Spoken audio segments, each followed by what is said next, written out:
some pretty good upsets. To start off, we have number 17, Kansas State and Houston. Kansas State has only lost one game, and it was against BYU. Houston is relatively good. They're coming off a great win against Utah. Kansas State lost with the final score of 24-19, which was surprising. Next, we had number 11, Iowa State, who's undefeated and is in the Big 12. BYU is kind of battling against them for the top of the Big 12. Iowa State and Texas Tech played, and I was really surprised by this, and I kind of do wish Iowa State won, but the final score was 23-22. Really close game. Number 10, Texas A&M and South Carolina played. This week with these upsets were surprising and kind of crazy. South Carolina won 44-20. They didn't just barely beat Texas A&M or by a touchdown. They kind of destroyed them. And finally, number 11, Clemson and unranked Louisville played. Louisville is actually pretty good. They beat Clemson 33-21. I am surprised with all these upsets. I was not expecting that. So, now we have NFL scores and updates. We're going to start off with the Ravens and the Broncos.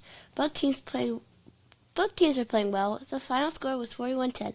From what I watched, the Broncos were playing well, but I guess they just did not play that well through the rest of the game. And now the Saints and the Panthers played. Derek Carr was back, and I was cheering for the Saints, of course. And I actually legit thought they were going to win, but sadly they didn't. They were really close and played a really good game. The final score was 23-22. The Saints wide receiver, Chris Olave, got smashed really hard between two Panther players. He absolutely got smashed, and it was terrible.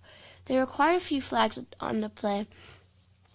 Chris Olave got a concussion and was carted off the field, which is sad, and he's being evaluated in the hospital. So that's a bummer. So now we have the Rams and the Seahawks. I wanted to go to the game because it was in Seattle, and that would have been lots of fun. But sadly, I couldn't. It was a really close game, but Geno Smith threw 3 interceptions, which is legit why Jaren Hall should be moved off the practice squad and should be starting quarterback. Come on, guys. Get it together. But I was cheering for the Rams. The Rams are amazing, but some shocking news to me, which was really sad, was Puka Nacua. He's one of my favorite He's my favorite player on the Rams. He only got 1 reception out of 4 targets and only 11 yards. And so it turns out that Puka Nacua got ejected because he punched one of the Seahawks players after an interception, and then one of the Seahawks player kind of pushed him. And so I was sad this happened. But the game did end up going to overtime, and the Rams had a great final drive and won in overtime with the score 26-20. So the BYU segment is going to be a little different this week. So since there is no BYU game, which is very sad, we're going to kind of just get a little blast from the past. We're going to go back and look at a past play from a past BYU game. So I have found a really good play, and I'm excited to share it with you guys. So this is probably one of my favorite BYU plays. It was amazing. So it was not designed. You would not design a play like this. But what happened was great. So it did start out bad. So Jaren Hall, the quarterback at the time, was getting pressured, and so he threw it out. He's trying to throw it to Puka Nacua, I think, or he's throwing it out a bounce, but the ball was thrown right to one of the defenders. They were Arizona State, 30-yard line. The ball was picked, and the Arizona State guy takes off down the field. He runs, and Tyler Algier, the running back, is zooming down the field trying to catch him.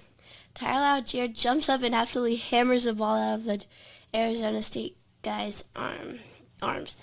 Jared Hall immediately retrieves the ball. The ball's BYU's again. This was like legit one of the best plays ever. It was great.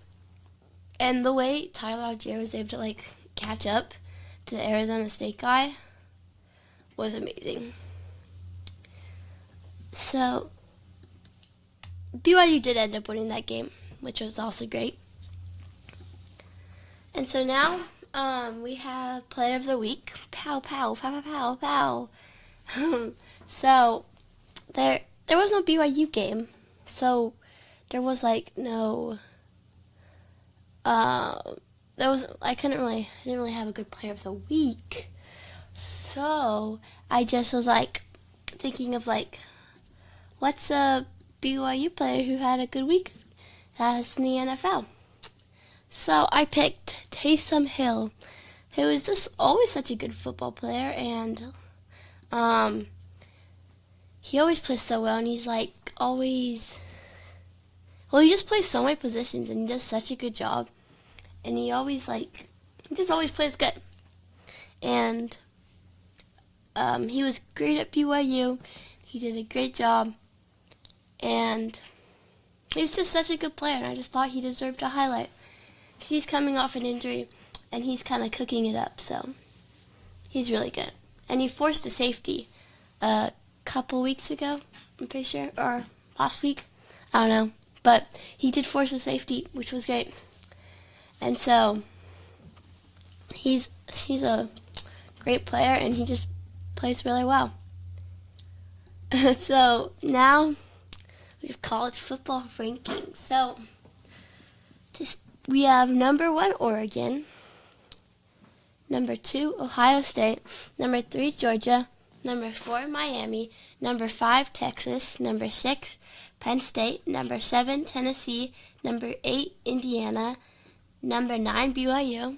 Top 10. Let's go. Number 10, Notre Dame. Number 11, Alabama. Number 12, Boise State. Number 13, SMU. Number 14, Texas A&M. Number 15, LSU. Number 16, Ole Miss. Number 17, Iowa State. Number 18, Pitt. Number 19, Kansas State. Number 20, Colorado. Number 21, WSU. Number 22, Louisville. Number 23, Clemson. Number 24, Missouri. And number 25, Army. So that's it for Let's Talk Football. Thanks for listening.